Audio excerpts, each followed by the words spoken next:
आज के दिन हम सब बड़े भाग्यशाली हैं जो इतने विषम समय में भी थोड़ा सा समय निकालकर गुरु महाराज के दरबार में हाजिर नाजिर हुए हैं। इस समय की सबको कद्र करनी चाहिए। ये जो समय चल रहा है,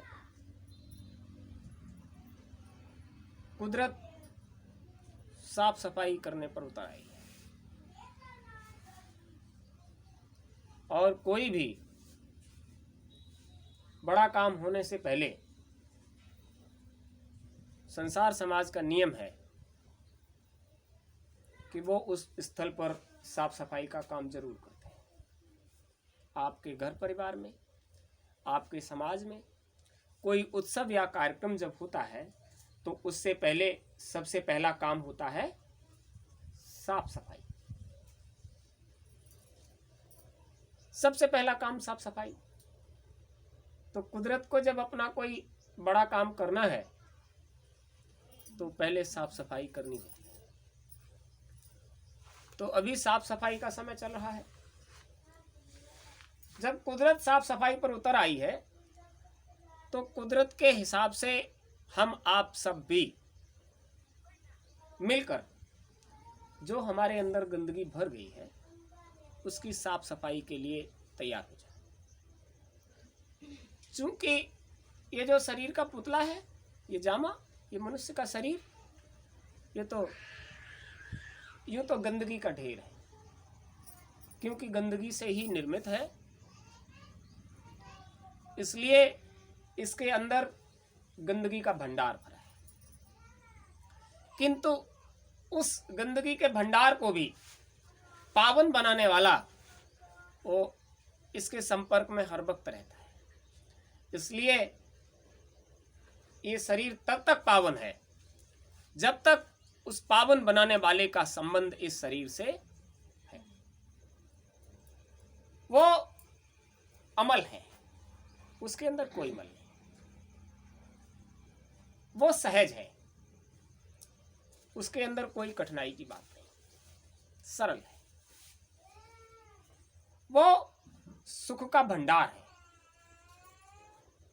तो वो जब तक रहता है तब तक ही आप इस शरीर से सुख का भी अनुभव कर सकते हो, और उसके संबंध खत्म करने के बाद, उसको शरीर से हटने के बाद फिर आप इस शरीर से किसी भी प्रकार का कोई भी सुख का अनुभव नहीं कर सकते।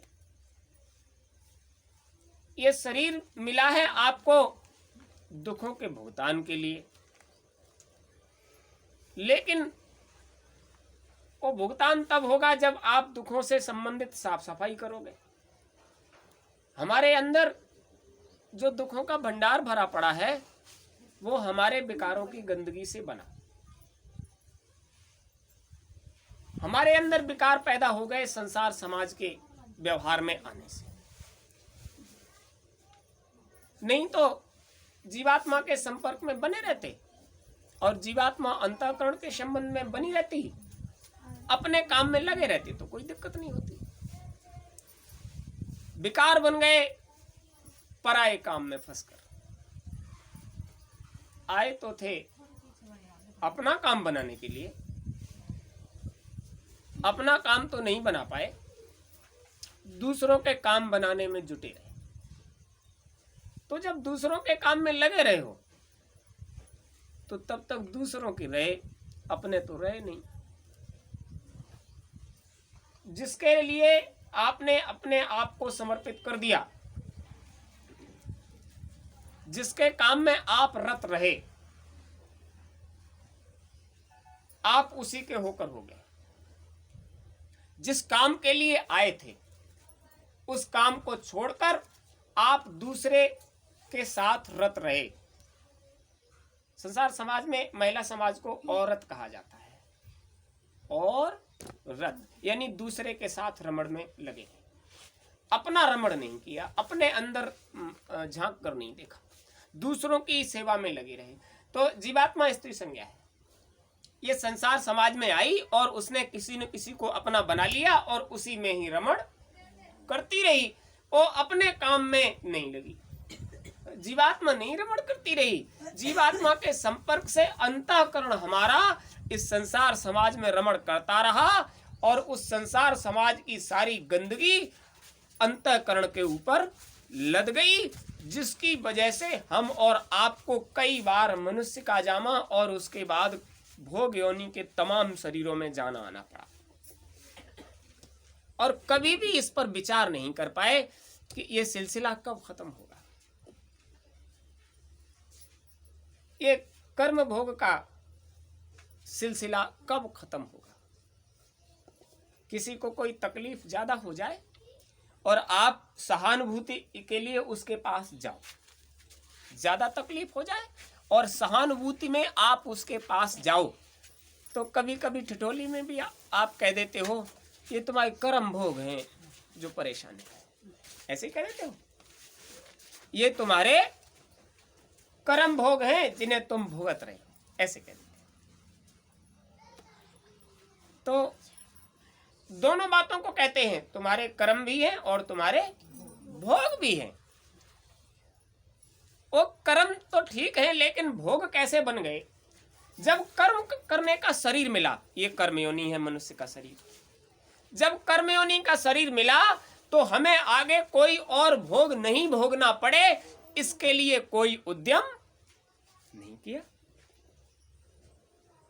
जब आपको कर्मयोनि का मनुष्य शरीर मिला और उस मनुष्य शरीर में बैठने के बाद अंतःकरण से आपने अनवरत जब ये साधना किया, अब प्रभु कृपा करो यही भांति सब तज भजन करो दिन, ये आपने कर्मयोनि पाने पर ही संकल्प लिया था, ये आपने कर्मयोनि पाने पर ही वादा वचन किया था, ये आपने कर्मयोनि में पहुंचने पर दृढ़ निश्चय कर लिया था। और जो निश्चय से हट जाता है, जो वादे वचन से मुकर जाता है, जो कही हुई बात से पलट जाता है, जो अपने उद्देश्य से डिग जाता है, आप समझ लीजिए जिसका कोई लक्ष्य नहीं रहता उस पर कोई विश्वास भी नहीं करता। अब तुमने पहले तो कह दिया हाँ हाँ हाँ ठीक है हम आपकी मदद कर देंगे, और जब मदद का वक्त आया उस वक्त आपने क्या किया? साहब अब कोई व्यवस्था ना है। तो आप समझ लीजिए आपके भरोसे पर वो जीव बैठा रहा, और जब वास्तव में मदद का समय आया तो आपने कहा अब हम आपकी मदद नहीं कर पाएंगे, तो अब बताइए आप पर कोई विश्वास भरोसा यकीन करेगा? आपने वादा कर दिया हाँ हम ऐसा करेंगे, और आपके भरोसे जिससे वादा कर दिया वो भरोसे में बैठा रहा कि उसने वादा कर दिया है तो वो करेगा, और आप वादे से मुकर गए, आपने वादे को भुला दिया, आपने वादे को पूरा नहीं किया, तो जिससे आपने वायदा किया है वो आप पर फिर भरोसा विश्वास करेगा? करेगा ही नहीं। आपने वादा वचन कर दिया कर्मयोनि पाने से पहले कि आप हमें सुरक्षित संसार दें, तो हम रात दिन कोई दूसरा काम नहीं करेंगे, सब तज भजन करो दिन, ये कर्म करने का आपने भरोसा दिया था, वादा किया और भरोसा दिया, हम वादा करते हैं हम ऐसा करेंगे। और जब आपने कर्मयोनि पाने के बाद वो वादा किया हुआ किसी भी सूरत में, किसी भी शर्त पर, एक क्षण एक पल कुछ समय के लिए भी उस वादा पूरा करने के लिए अपने आप को प्रेषित नहीं किया, सामने नहीं रखा, तो आप समझ लीजिए फिर आप समय आने पर कितनी भी प्रार्थना करना वो तुम्हारी मदद नहीं करेगा, क्योंकि तुम अपने वादे से मुकर जाते हो, और जो वादे से मुकर जाता है वो बेसाख हो जाता है, उसकी कोई साख, और जिसकी साख नहीं रहती संसार समाज उसकी मदद नहीं करता है। दिवालिया हो गए, आपने वादा वचन किया और अब दिवालिया हो गए, मतलब स्वीकार नहीं करते, अब मंजूर नहीं करते कि हम ये वादा वचन करके आए थे। और दिवालिया होने पर कोई किसी की मदद करने को राजी नहीं होता। तो आप समझ लीजिए, जबकि बहुत सरल और आसान काम था जिसके लिए आपसे कहा गया, और उसे महात्माओं ने, संतों ने तो गुरु प्रथा जो चल रही है, गुरु संतति ने तो आपको इतना और ज्यादा आसान कर दिया कि बच्चा जाओ, इससे ज्यादा सुगम समय फिर कभी नहीं मिलेगा।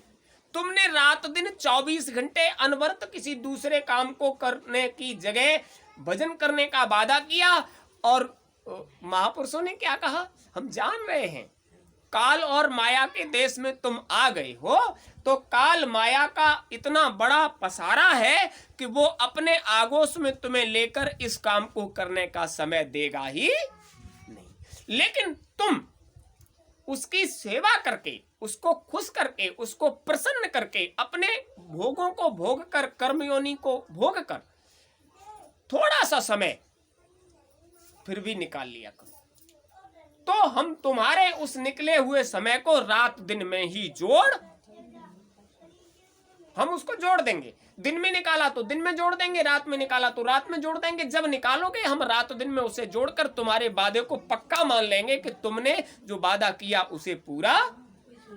गुरु महाराज कहते थे, बच्चा 1 घंटे का समय सुबह को निकाल लिया करो, 1 घंटे का समय शाम को निकाल लिया करो।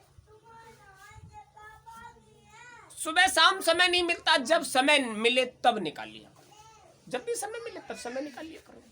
तो जिस काम के लिए मनुष्य का तन पाए हो, मनुष्य का शरीर पाए हो, संसार समाज की सेवा खूब करो, जम के करो।